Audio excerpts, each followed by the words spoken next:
All right, Houston home sellers, listen up. If you're thinking about putting your house on the market, you probably already know it's crowded out there. But here's the thing, standing out isn't about luck, it's about strategy.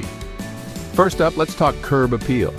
Imagine a buyer pulling up for the first time, overgrown lawn, faded paint, instant nope. But a fresh coat of paint, some colorful flowers, and a clean walkway, that's a first impression that sells. Next, professional photos. I can't say this enough, your phone camera isn't cutting it. Invest in a pro. Listings with high-quality photos get way more clicks. And more clicks mean more showings. More showings. Hello, bidding war. Now let's be real about pricing.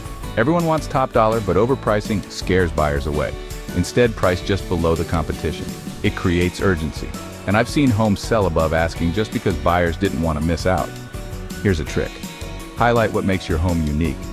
Maybe it's a killer backyard, a chef's kitchen, or those smart home features. Don't just list the basics, tell a story. Help buyers picture themselves living there. And don't forget timing. Listing on a Thursday? You get that weekend crowd and showings stack up fast. Last tip, be flexible with showings. The more people who see your home, the better your odds. All right? If you want to crush the competition in Houston's hot market, remember, curb appeal, killer photos, smart pricing, highlight your home's best features, and make it easy for buyers to visit. Follow these steps, and you'll be handing over those keys in no time. Good luck, go get that sold sign.